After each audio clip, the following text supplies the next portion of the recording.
guys. Dumaan pa kami dito sa ano, Turtle Cave.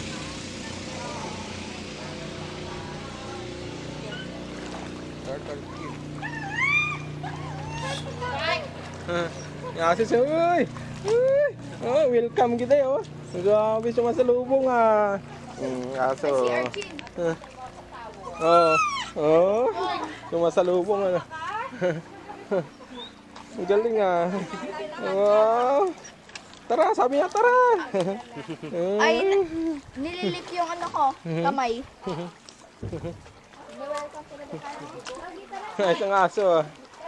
I-welcome ko yan.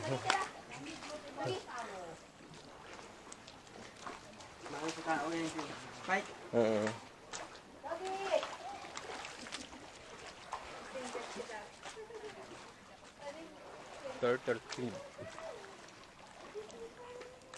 Dito kami sa Turtle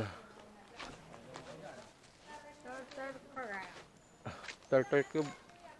Uy! Oh, bait na aso yung welcome dito. Di ba? Welcome yung aso.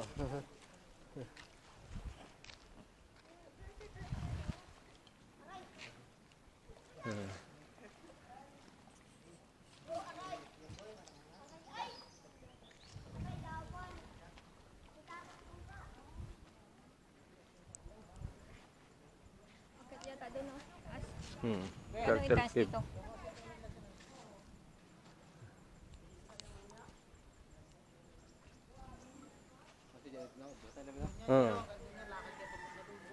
Saan kuya? Ah, doon? Ah, mayroong ano dyan? Mga view?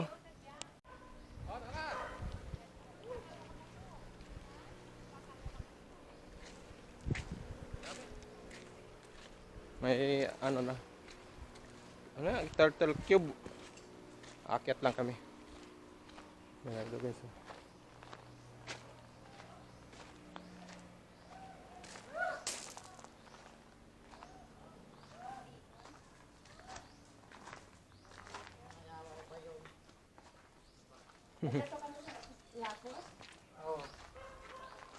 Kaya, nagdada kami magtagay, hindi kami yot, nakasero kami.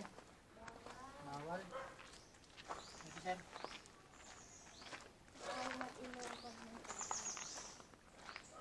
Pwede pala mag-overnight dito kuya no? Pwede po. Oo. Huwag ganyan magkano overnight kaya dito no? Pinakamataas po kasi nila dito, about ano eh. Nagpas po kasi ng tubig. Ah. Po kasi ano ito pang mga pang mag-partner lang yan. Oo. Meron sila dito pang family. Pang pamilya. Meron sila doon yung 500 tubo ano. Pero walang may electric fan. Oo. Yung mga Ay, ganito daw! yung mga maramihan mo kasi ang ano yung kasama nyo. Oo. Sa 2.5 po kasi ang ano po kasi talaga yan. Pinaka-maximum po ng 2.5 is 10. Hanggang pababa yun hanggang Hintayin mo sila. Ah, hanggang yung 2.5 hanggang 10 yun. hanggang 10 yun. Pataas. Pag magdagdag pa ho kayo ng mga kasama nyo, dito po 100.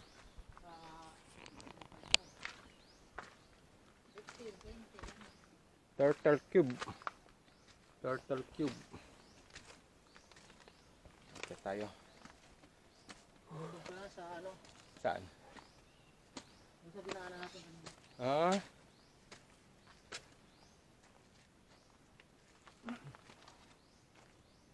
Dito maganda lang talaga sa Hintayin mo sila. Ano kuya? maganda sa dito punta ang pagkalma. Ah, pagkalma no? Malakas ang alon ay hindi kami nangangahas. Kawawa ang bangka namin. Kailangan pati dito pag nandito ka mabilis mong gumalaw. Oo. Umaganyan lang, okay yan. Ganda, kalma ganin no? Kalma eh. Pero kung yung maalon-alon, hindi kayo makakapasok dito. Oo. Mahirap. Dati rin kasing spot ito ng mga ano, Tagal na siguro to no? tagal na to. Oh. Ito dati ang unang-unang sumikat bago ang lapos-lapos. Ah, itong lugar na to. Oo. Yung turtle. Dati ito eh. Yung turtle na to. Paksi talaga tawag dito. Paksi. Ah. Tapos pinalitan ng turtle. Bago lang kasi ito ng pangalan kasi buhat nung nagbago na ng may-ari si Sir James. Dati ang may-ari nito ay taga-bayan lang. Juan Ema, Makulata. Sa lalim. Binibenta ulit ito eh. Oh? Parang ang alam ko yata worth it of 26 or 16 million ganyan. Million? Million. Million yun. Ang kailangan naman dito, pag binenta, dapat yung ano i-renovate na ng ayos.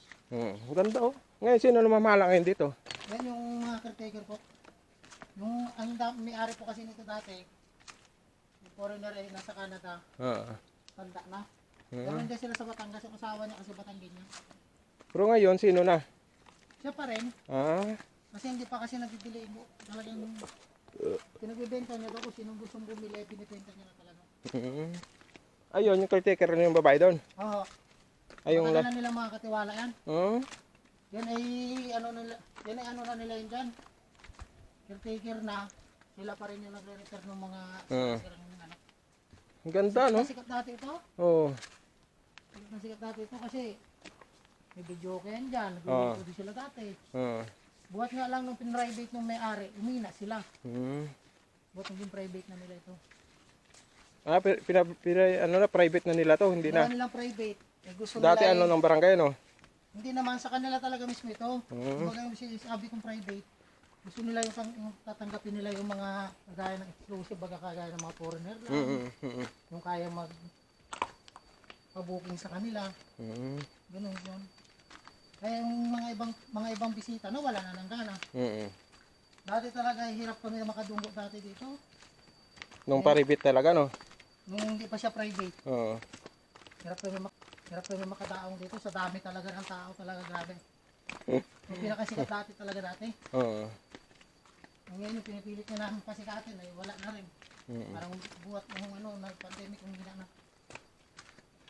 Dito pag gusto mo talagang may pahinga kayo ng pamilya mo dito. Oo, dito ano? Tapos sa kaso nga lang dito sa Cubao Rio, medyo may kamahalan din ng dyan. Kasi gawa ng gusto mong mag-overnight, mag-enquire ka pa ng 500 pesos bago ka makapasok sa kanila.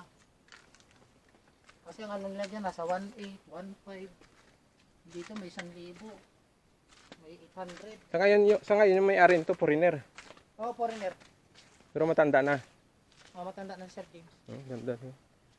Dito pag mataas ang tubig, pag natabunan yung bato na yan, pasok yan dito ang bangka. Mamaya, ano?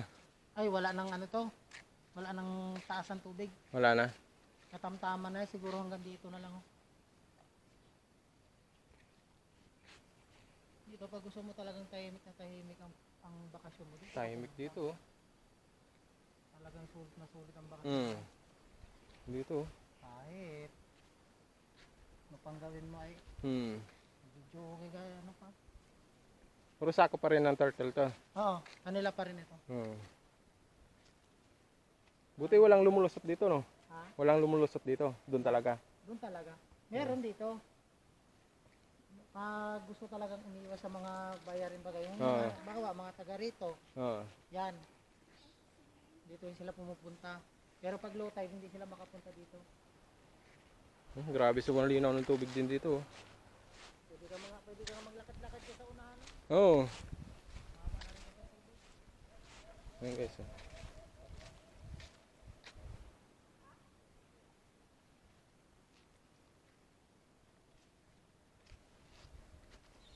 Pag binibinta to, pag mayroong bibili, diyan lang, kontak lang. Hindi, mismo sa amin, kami makikipag-negotiate sa may-ari. Tapos ibibigyan na namin yung contact niya sa kasya. Basta ang alam ko talaga naglalaro sa 26 o 16 million ito eh.